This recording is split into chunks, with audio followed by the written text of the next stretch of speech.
Hello everyone, welcome to ACL classes Sirohi. तो प्रायिकता को ही हम आगे बढ़ाते हुए हमारा लास्ट टॉपिक प्रायिकता से वो है आपका द्विपद बंटन बाइनोमियल डिस्ट्रीब्यूशन। किस तरीके से आपको ये वाला टॉपिक हैंडल करना है, बहुत ही ज़्यादा सिंपल है। अगर आपने यादृच्छिक चर रैंडम वेरिएबल को अगर ढंग से समझा है तो इस चैप्टर में आपको, इस टॉपिक में आपको कोई दिक्कत आने वाली बात नहीं है। ठीक है, तो देखिए क्वेश्चन सुनिएगा।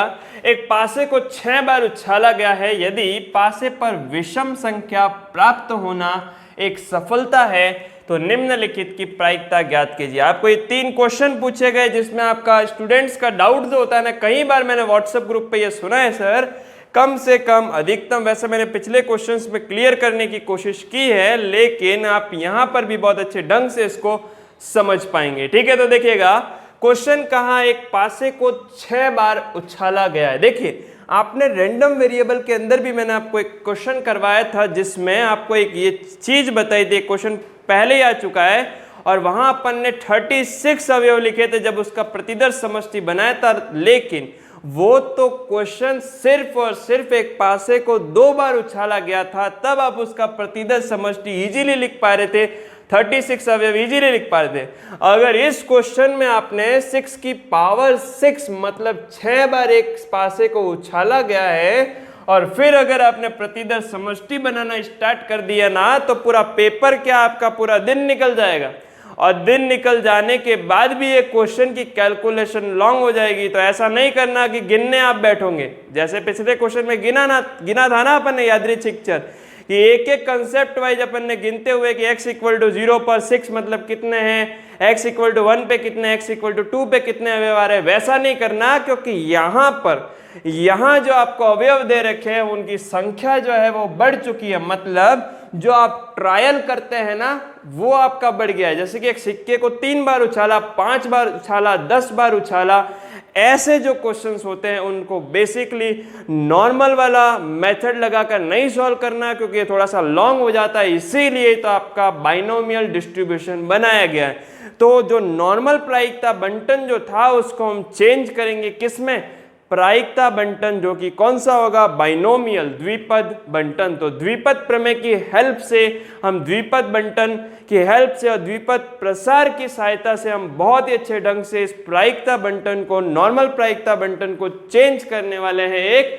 बाइनोमियल डिस्ट्रीब्यूशन के अंदर। ठीक है, तो देखिए द्विपद प्रमेय के प्रसार से या द्विपद प्रसार से हम किस तरीके से इसको चेंज करेंगे, पहले हम छोटा सा कंसेप्ट को डिस्कस कर लेते हैं। ठीक है, तो देखो बहुत ही ज्यादा इंपॉर्टेंट है, थोड़ा ढंग से आप समझिएगा। तो द्विपद बंटन, और द्विपद बंटन के अंदर आपको क्या करना है समझिएगा ढंग से। अगर आपको n बार ट्रायल करने को बोल रहा है, जैसे कि एक सिक्के को कितनी बार फेंकने को बोल रहा है, 6 बार, या एक सिक्के को, एक पासे को कितनी बार फेंकने को बोल रहा है, 6 बार, तो यहाँ पर आपका n टोटल नंबर हो गया। और उसमें से आपको अगर केस पूछे जाते हैं, सपोज r केस, उस कंसेप्ट में आपका probability x equal to r पर फाइंड होता है NCR Q की power n minus r P की पावर r। बहुत ही ज्यादा इंपॉर्टेंट फॉर्मूला, और इसके बेस पे जो क्वेश्चन बनने वाले वो इजीली समझ भी आ जाता है कि इसमें 100% द्विपद बंटन, ये बेसिकली बर्नौली परीक्षण से आपका कंसेप्ट है, तो द्विपद बंटन से क्वेश्चन इजीली सॉल्व हो जाएगा। क्लियर? तो यहां से देखिएगा, यहां से n और r आपको बिल्कुल समझ आ गया होगा। n तो आपका नंबर ऑफ ट्रायल, कितनी बार आप परीक्षण कर रहे हैं वो आपकी उसकी संख्या होगी, और आपका r जो है वो क्वेश्चन से समझ आ जाएगा कि कितनी बार आपको क्या, किसकी प्रायिकता आपको फाइंड करनी है, कि 6 में से 4 बार या 3 बार या 2 बार, वो बेसिकली r को डिनोट करेगा। एंड नेक्स्ट अगर मैं बात करूं सबसे इंपॉर्टेंट p एंड q, तो p जो है वो व्यक्त करता है सफलता को और q जो है वो व्यक्त करता है आपका असफलता को। तो देखिए यहाँ पर r और n माइनस r भी आपको बताऊंगा। तो जैसे ही मैं n परीक्षण करता हूं तो n परीक्षण में जो r है वो व्यक्त करता है सफलताओं की संख्या को, और n माइनस r मतलब उसी परीक्षण में से r घटा दोगे तो क्या आ जाएगा भाई, असफलताओं की संख्या, मतलब सक्सेस कि नंबर कितने होंगे वो बेसिकली आर रिप्रेजेंट करेगा। क्लियर हो गई बात। और ये जो पी और क्यू है ना सर, ये सफलता की प्रोबेबिलिटी है, सक्सेस की प्रोबेबिलिटी है, और ये आपकी असफलता की प्रायिकता। तो देखिए पी तो आपका क्वेश्चन से इजीली फाइंड हो जाएगा, तो क्यू फाइंड करना है। तो क्यू कुछ नहीं है, 1 में से इस पी को माइनस कर दोगे तो वो आ जाएगा आपका क्यू। ठीक है, तो ये फॉर्मूला आपको अच्छे ढंग से क्लियर है ना, तो आपका 6 मार्क्स बहुत अच्छे ढंग से सेव होने वाला है। तो देखिए क्वेश्चन के वहां चलते हैं। एक पासे को 6 बार उछाला गया है, यदि पासे पर विषम संख्या प्राप्त होना एक सफलता है तो निम्नलिखित की प्रायिकता ज्ञात करनी है। तो देखिए सबसे पहले एक पासे को 6 बार उछालो, 100 बार उछालो या 1000 बार उछालो, सिर्फ और सिर्फ एक बार की ही कंडीशन, एक बार की ही प्रोबेबिलिटी आपको लिखनी है। तो देखिए कैसे लिखेंगे। एक पासे को जब एक बार उछाला जाता है तो विषम संख्या प्राप्त होने की क्या प्रायिकता होगी, तो विषम संख्या प्राप्त होना सफलता है। तो यहां से एक इंपॉर्टेंट पॉइंट हमको देखने को मिल रहा है कि विषम संख्या प्राप्त होना क्या है भाई, विषम संख्या प्राप्त होना क्या है, सफलता। और उसी कंसेप्ट में हम P को लिखेंगे तो सफलता की प्रायिकता क्या होगी। एक पासे पर विषम संख्या कितनी होती है, 1, 3 और 5, मतलब टोटल 6 में से 3 विषम मतलब ऑड नंबर्स, यानी कि हो गया 1/2। इसी कंसेप्ट में Q सर कैसे निकलेगा, असफलताओं की प्रायिकता। तो 1 में से P को माइनस करो, 1 - 1/2 1/2। सर Q और P तो फाइंड हो गई, सर N और R के बारे में बताओ। तो N तो कितना है, N तो क्वेश्चन खुद कह रहा है कि नंबर ऑफ ट्रायल्स कितने हैं, 6। अरे क्लियर ना। अब R आपको क्वेश्चन से डिफाइन करना पड़ेगा। सबसे पहले क्वेश्चन के ऊपर चलते हैं। सबसे पहले का है तथ्यतः 5 सफलता, मतलब 6 ट्रायल किए और 6 में से फिक्स और फिक्स कितनी सफलता मिल रही है, 5, मतलब 5 बार विषम संख्या मिल रही है। तो ऐसे केस में जब भी वर्ड आता है तथ्यतः फिक्स, देन आपको सॉल्व करना है Px इक्वल टू कितने पर, 5 पर। तो फॉर्मूला आपको लगा रखा है, यहां पर रखिएगा 6c5, यहां तक क्लियर, 6c5। और यहां पर Q की वैल्यू 1/2 n माइनस r का मतलब 6, और r की वैल्यू यहां पर फर्स्ट केस में ले रहा हूं, r की वैल्यू कितनी है, 5। तो यहां से देखिएगा 6 में से 5 गया तो ये 6 - 5। और नेक्स्ट देखिएगा अगेन P, तो P कितना है सर, 1/2, और R की वैल्यू कितनी है, 5, क्योंकि यहां पर कितना है R। अब इसको कुछ नहीं करना, सिर्फ सॉल्व करना है और आपका मान निकल जाएगा। सर ये एनसीआर का फॉर्मूला बता दो, कोई दिक्कत नहीं, एनसीआर फॉर्मूला बता देते हैं।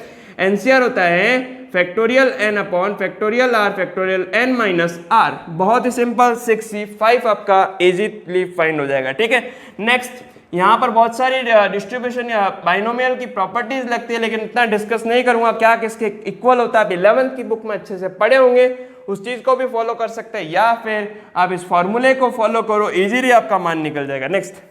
नेक्स्ट आपका है कम से कम 5 सफलता। सर कम से कम का मतलब क्या होता है, कम से कम का मतलब ये होता है सर कि R 5 तो होगा ही और 5 से ज्यादा भी लेना है, मतलब R सर 5 तो है ही और 5 से ज्यादा भी। इसका मतलब R की वैल्यू 5 तो होगी, 5 से ज्यादा, मतलब Px less than greater than and equal to 5। तो इसमें 5 तो हम लेंगे ही और साथ में 6 भी लिया जाएगा। क्लियर। तो यहां से देखिएगा क्या हो जाएगा, यहां रखो value 6c5 half 6 - 5 half 5। Same यहां पर भी ऐसा था, इसी फॉर्मूले की हेल्प से 6c6 r की जगह अब 6 है। नेक्स्ट 1/2 6 - 6 मतलब 0, और यहां पर r की वैल्यू 6। इसको जब आप सॉल्व करोगे तो ये कम से कम 5 सफलता पर प्रायिकता निकल जाएगी। नेक्स्ट देखिएगा थर्ड क्वेश्चन है r अधिकतम पूछा है, वेरी इंपॉर्टेंट। अधिकतम 5 का मतलब होता है 5 तो हो गई और 5 से कम। 5 तो अधिकतम है, मैक्सिमम 5 है, और 5 से क्या लेना है, कम लेना। अब सर इसको कैसे करेंगे, देखो 5 से कम का मतलब सर ये होता है कि Px equal to 0, Px equal to 1, Px equal to 2, Px equal to 3। अरे भाई पिछले क्वेश्चन में भी समझाया था कि सर इतना अगर लिखने बैठे ना तो क्वेश्चन में कैलकुलेशन कितनी लंबी हो जाएगी भाई, 1 2 3 4 5 6 टर्म्स लिखने, इन फॉर्मूला में पुट करने, फॉर्मूले से कुछ टर्म्स आएगा उनको कैलकुलेट करना कितना लॉन्ग है। तो ऐसे को कंसेप्ट को रिड्यूस करना, इसका उल्टी घटना बनाना, इसका अपोजिट इवेंट बनाओ, 5 या 5 से कम मतलब 5 से ज्यादा, मतलब आपको करना कुछ नहीं, 1 minus P x greater than 5, और ग्रेटर देन 5 सिर्फ और सिर्फ एक ही है, कौन सा, 6 नंबर, क्योंकि 6 ही तो टोटल परीक्षण है, तो यहां से 1 minus P x equal to 6 पे, तो 1 माइनस एक्स इक्वल टू 6 पे ये रहा, 6 से 6 आर की वैल्यू 6 रखनी है, हाफ 6 माइनस 6 और हाफ 6, जैसे इसको सॉल्व करोगे 1 में से माइनस करके, तो ये आपकी प्रोबेबिलिटी आ जाएगी अधिकतम 5 सफलता पे। तो कम से कम का मतलब होता है 5 तो है ही, और 5 से ज्यादा, और अधिकतम 5 का मतलब होता है 5 तो हो गई और 5 से कम। अब 5 से कम में तो इतने सारे अवयव हैं, अगर सपोज अगर कहा होता एक पासे को 1000 बार उछाला गया था, ऐसे थोड़ी आप लिखने बैठते हैं x इक्वल टू 0 1 2 3 4 5 6 मतलब 99 तक लिखा, 100 तक लिखा, 999, ऐसा नहीं करना है, आपको उसका अपोजिट इवेंट बनाना है, 1 में से उसी अपोजिट इवेंट को माइनस करना है, तो वो आपका वो क्वेश्चन सॉल्व हो जाएगा। ठीक है, तो बहुत ही अच्छा सा क्वेश्चन, द्विपद बंटन का ये फॉर्मूला आप अच्छे से ध्यान में रखिएगा। हम और भी कुछ क्वेश्चंस देखने वाले हैं, नोट किए। ओके, नेक्स्ट हम द्विपद बंटन का एक और सवाल ले लेते हैं, ताकि आपको बहुत अच्छे ढंग से वो फॉर्मूला भी अच्छे ढंग से क्लियर हो सके। तो एक नेक्स्ट क्वेश्चन हम और देखने वाले हैं, एक बहुविकल्पीय परीक्षा में एक ऑब्जेक्टिव आपका एग्जाम है, जिसमें टोटल क्वेश्चंस कितने हैं, 5, प्रत्येक के 3 संभावित उत्तर है, मतलब टोटल 3 ऑप्शंस दे रखे हैं, 3 उत्तर हो सकते हैं, जिनमें से केवल और केवल एक ही सही उत्तर है। क्लियर? इसकी क्या प्रायिकता है कि एक विद्यार्थी केवल अनुमान मतलब तुक्का लगाकर 4 या अधिक प्रश्नों के सही उत्तर दे देगा। तो देखिए इस क्वेश्चन में ये समझ आ रहा है कि टोटल क्वेश्चन का जो ट्रायल है, टोटल कितने दे रखे हैं, टोटल नंबर ऑफ क्वेश्चंस दे रखे हैं 5। तो n की वैल्यू हम सबसे पहले डिसाइड करते हैं, सर कितनी है, 5। अब क्वेश्चन जो है, सफलता जो है वो आपको क्वेश्चन की लास्ट लाइन से इजीली मिल सकती है, सही उत्तर दे देगा, मतलब यहां पर आपको कह रहा है, ये जो पूछा है ना 4 या अधिक प्रश्नों के सही उत्तर दे देगा, इसका मतलब यह है कि r की जो वैल्यू है या तो 4 लेनी है, और 4 से ज्यादा मतलब हाईएस्ट 5 ही होगा, तो ये जो है वो सफलता हो गया। तो सफलता आपकी बेसिकली सही उत्तर। तो सही उत्तर के केस में आपको प्रायिकता निकालनी है। तो देखिएगा 3 संभावित उत्तर है, अब 3 में से कितना एक ही सही उत्तर हो सकता है, तो प्रोबेबिलिटी क्या होगी सही उत्तर होने की, 3 में से एक, क्योंकि 3 ऑप्शन है, 3 में से किसी एक को ही तो सेलेक्ट कर रहा है, तो सही उत्तर एक ही होगा, तो 1/3। क्लियर? तो यह आपका प्रोबेबिलिटी हो गया सही उत्तर होने की, क्योंकि देखिएगा 3 आपके पास में ऑप्शन है, यानी 3 उत्तर हो सकता है, जिसमें से सही उत्तर कितना है, सिर्फ एक ही, तो प्रोबेबिलिटी हो ही रहा सर 1/3।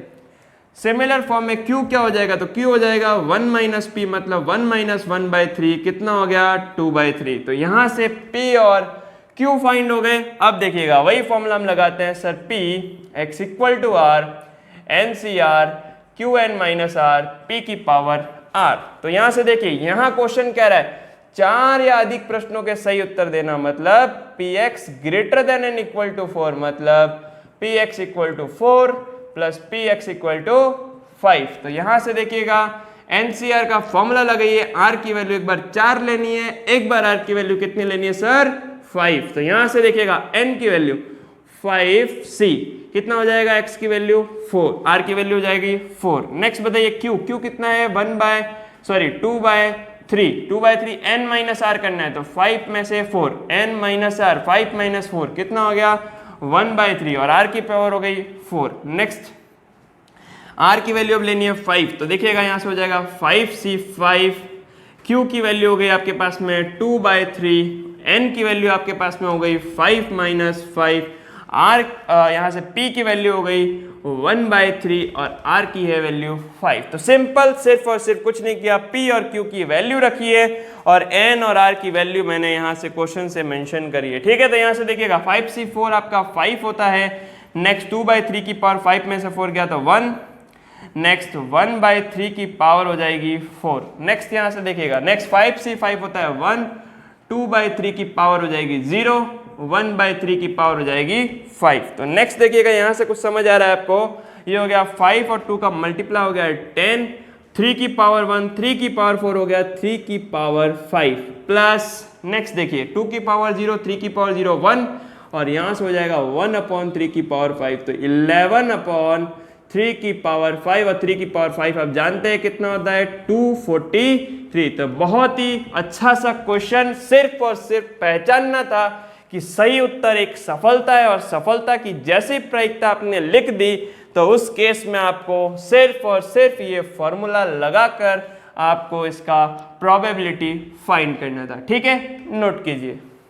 ओके, नेक्स्ट क्वेश्चन हम देखने वाले हैं वही बाइनोमियल डिस्ट्रीब्यूशन के ऊपर। बहुत ही सुंदर सा क्वेश्चन है, बहुत प्यारा क्वेश्चन है, अच्छे ढंग से आपका कंसेप्ट क्लियर होने वाला है। ठीक है, तो आपके बुक का एक एग्जांपल, एक व्यक्ति के लक्ष्य भेदन की प्रायिकता 1/4 है और कहा है कि वह कम से कम, अगर वो शूट करता है तो उसकी प्रोबेबिलिटी दे रखी है 1/4, और कम से कम कितनी बार वो गोली चलाए कि लक्ष्य को कम से कम, मतलब उस टारगेट को कम से कम एक बार शूट करने की प्रोबेबिलिटी 2/3 से अधिक हो जाए। मतलब एक बार वो लक्ष्य भेद देता है तो उसके बाद उसकी प्रोबेबिलिटी 2/3 से अधिक हो जाती है। तो आपको ये पूछा है कि वो कितनी गोली चलाएगा, मतलब उस सफलता को प्राप्त करने के लिए कितनी गोली चलाएगा जिससे आपकी उसकी प्रोबेबिलिटी 2/3 से अधिक हो जाए। तो देखिए, बहुत ही सिंपल सा क्वेश्चन, सिर्फ और सिर्फ कंसेप्ट आपको अच्छे ढंग से क्लियर है तो ये क्वेश्चन कहीं नहीं जाने वाला है। तो देखिएगा कैसे करना है। एक व्यक्ति के लक्ष्य भेदन की प्रायिकता, मतलब आपको सफलता की प्रायिकता प्रोबेबिलिटी 1/4 गिवन है, तो इसकी असफलता की प्रायिकता तो ऐसे ही आ जाएगी 1 - 1/4 मतलब 3/4। अरे क्लियर हो गया ना। तो P और Q जब दोनों आ जाएंगे तब उस कंसेप्ट में आपको करना क्या है, जब P की वैल्यू भी आ गई, Q की वैल्यू भी आ गई, तब आप क्या करेंगे, आप वही फॉर्मूले से स्टार्ट करेंगे। Sir Px = R NCR Q n - R Q की पावर R। तो यहां से देखेंगे हमको एक कंसेप्ट ये समझ आ रहा है सर कि n और r की वैल्यू तो सर है ही नहीं। अरे कोई बात नहीं, n और r की वैल्यू नहीं भी है तो भी चलेगा। देखना क्वेश्चन के अंदर कैसे, सर n और r की वैल्यू नहीं है तो कैसे होगा क्वेश्चन। तो देखिएगा यहां पर आप वैल्यू रखिए तो सही, Px = R, यहां से आपको NCR, मतलब क्या आपको फाइंड करना है, P और Q की वैल्यू तो रखो, NCR Q की वैल्यू है आपके पास में 3/4, मतलब n - R तो ऐसा का ऐसा, Q की वैल्यू आपके पास में, सॉरी ये अपन मिस्टेक कर दी, यहाँ पर आपका P है तो P का वैल्यू अपने पास में है 1/4 की पावर R। तो ये आपका एक बेसिक सा, एक व्यापक रूप में आपको एक इक्वेशन मिल गया। आप क्वेश्चन क्या कह रहा है उसको सुनिए, कम से कम कितनी बार गोली चलाए कि लक्ष्य को कम से कम एक बार, बस इस वर्ड को अगर आपने पकड़ लिया ना तो क्वेश्चन खत्म हो जाएगा।